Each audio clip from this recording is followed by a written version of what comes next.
The following story is an incredible first-hand account from the U.S. Air Force colonel about the inside of our planet, courtesy above topsecret.com web link. This information was gathered and written down with permission, from a recording taken on the phone January 10, 2002, Greg Gavin/onelite.com. My name is Colonel Billy Faye Woodard of the United States Air Force. Arrival and indoctrination. I was first stationed at Area 51, Nevada, Jan. 28, 1971 through 1982. In that period of service I visited the hollow interior of the Earth 6 times, 800 miles deep. Upon my arrival to Area 51 I was indoctrinated to the existence of tunnels beneath Area 51, and soon after I met several of the underground shuttle operators that have a stature of 13 to 14 feet in height. These tunnels, that traverse the world, are built by a species of beings who have existed here before we, a very long time. Immediately on my arrival to Area 51, I was made aware of the tunnels and all the workings of the facility itself. They told me that the first 15 levels of the Area 51 facility were man-made, that levels 16-27 were already there. Nobody from our government made them. We were just facilitating them. My father had been stationed at Roswell. As part of my induction into the military he requested that I be stationed along with him at the Pentagon. There they said, we have a new duty station for you which will be Area 51 facility, Nevada, commonly referred to as S4. When I went into the Pentagon I was a second lieutenant.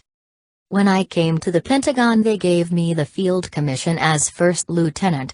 After 3 weeks of being there they handed me my full colonel rank, saying you have to be a full colonel to be stationed at this next facility. There were 150,000 personnel in this facility, approximately 85% military personnel and 15% civilian. Following my arrival I was taken underground and did not see the light of day for 11.5 years. The tunnels and shuttles. The walls of the tunnels are very smooth. If you were to pull a hollow tube through a ball of clay you can get an idea of how smooth. The walls have what is likened to a marble finish, which are made of a metal substance, impenetrable. The surface of the walls cannot be penetrated even by a diamond drill, nor will a laser penetrate the surface. Remember, there was a time when we used to see troop movements from point A to B on the Earth's surface, continually. It was not that long ago. Now, you rarely see this. Now they use tunnels to move all these troops at long distances. The tunnels are wide enough to drive 2 18-foot wheelers side by side. Stemming from Area 51, one shuttle goes out to the Pacific Ocean, 350 miles due west of Monterey, where there is a pyramid. Another shuttle goes to the Cheyenne Mountain facility. The length of a large shuttle machine is approx 1/4 mile long. Interior inhabitants make use of these machines, a huge vessel for moving large numbers of people/beings/whatever quickly. The smaller shuttle is 50-60 feet in length. This was the kind I was in. The speed of the shuttles is faster than the speed of sound. They can travel from Area 51 to the main interior of the Earth in less than 10 Earth minutes. In 5-6 minutes you are there. The material used to make the shuttles is the same substance that made up the skin of the spacecraft at Roswell. The shuttles run on electromagnetic power using the Earth's grid line. The operators who I mentioned earlier, who are of a stature of 13 to 14 feet in height, look like us in their appearance but much more highly evolved, and speak through telepathy. The men have beards or not, and the women's skin is flawless, indeed having a perfect clear complexion. Their expression for humans is one of concern for us, as they see where we humans are headed. There are 7 civilizations residing in the inner Earth, which are governed by the principles of harmony. They understand and they speak all languages of the Earth. Their understanding of medical knowledge is phenomenal. My personal history. At the age of 12, while walking through a field of corn with another friend, I had a paranormal experience. I was taken into a UFO vehicle and transported into the inner Earth. Here, I lived for 6 months among the Hollow Earth residents. You may imagine the wonder of my parents, especially of my father, who was in the military service at that time when I disappeared, then to mysteriously return in 6 months. It was due to this experience that I believe my father made certain that I was engaged under his wing at the Pentagon and later directed to serve at Area 51. I am not the biological offspring of my father, but an adopted child, as was my sister. My sister was killed by what is referred to as the secret government. I was able to combat their negativity with my mind, which is stronger, and survived their attacks. It is my knowledge through my guide Zora, an inner Earth scientist who is 150,000 years old, that my sister and myself are originally from the inner Earth, that our true parents live in the inner Earth. When our father took us in as adopted children, we did not speak a language known to any surface culture. I have an unknown blood type. I have never had a disease of any kind. My blood has been medically examined and destroys all viral infection when combined with other blood samples in a lab setting. Hollow Earth Vortexes. The Hollow Earth residents have the ability to split the ocean floor and create a vortex, as is shown with the Bermuda Triangle. There are 7 different levels in these vortexes, and equipment and beings are brought in and placed corresponding to these different levels. The vortexes act as doorways for entrance or exit to the hollow interior of the Earth.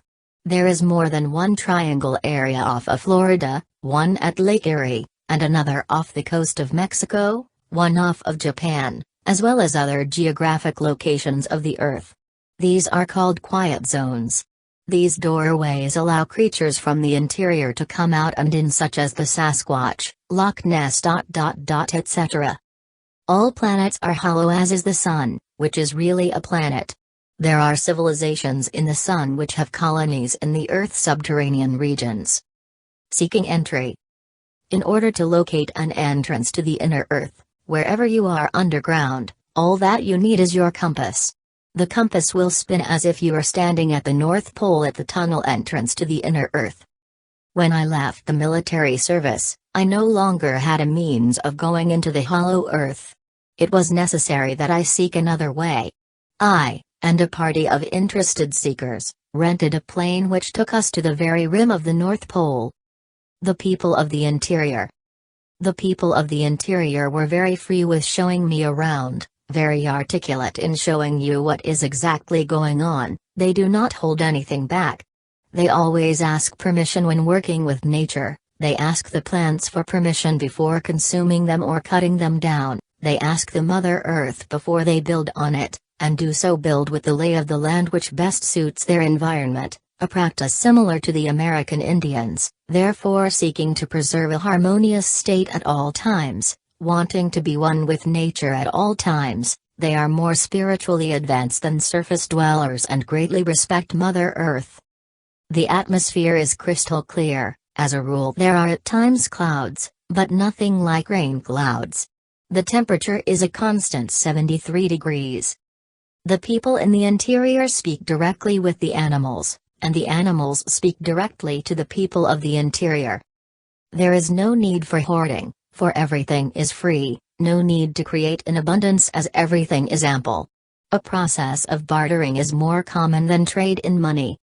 This is basically a utopian culture with no depression leading into violence. No parties seeking to make war and gain dominance over each other. There are none richer nor poorer. There are aeroships, we term on the surface as flying saucers, in which a part of themselves, a part of their personality goes into the creation of the aeroship through the process of thought, due to their very powerful minds. This makes the aeroships perfect in design and execution in motion. Only a few persons of the surface have these similar abilities to create, due to the repression of these abilities in childhood by religion, education, and family fears. The people of the interior are allowed to enter the space of their imagination, if you will. And there they create. Disease will not enter their bodies, for it is not allowed. As surface humanity enters into the coming 4th dimensional phase, the inner Earth people will come forward and more deeply work with us on the surface. People on the surface are presently so involved with the sense of me that they cannot live together harmoniously. People of the surface who seek to reach the inner earth inhabitants through meditation, will receive it. Children who are being born now are becoming more capable of using the wholeness of their brain, which is in common practice in the interior. One of the first things they showed us in the interior was their capability of interplanetary travel and time travel. The basis of time travel is likened to bending space, which comes through the power of meditation and by the acceptance of being an unlimited being. If you train your mind at a subconscious level that you are an unlimited being, all things are possible. On the surface, capabilities to experience this infinite power are more easily awakened at such portals as Mount Shasta, which serves as a space-time portal directly to the inner earth. Once in the surroundings of Mount Shasta, you are drawn into the harmonious state. In my experiences at Mount Shasta, the Telosians in their civilization underground in that area are projecting an aura of great harmony in a lovely atmosphere. Area 51. Of all I saw at Area 51, 95% remains hidden from the public. Going into Area 51 is like going into another world, where they are terribly afraid that other countries and other parties are going to get this information. Their thoughts being, if we admit that the Earth is hollow, with a central intelligence in it, this is going to cause discord and fear. This fear process is generated by the private companies who seek to control and advance their own needs and personal agendas through Area 51. I left the Air Force due to their domineering ways by those who sought to act like control freaks, who were stagnating my ability to think and act in a creative manner. In accepting their orders not to talk about such information, they take it for granted that one will automatically obey.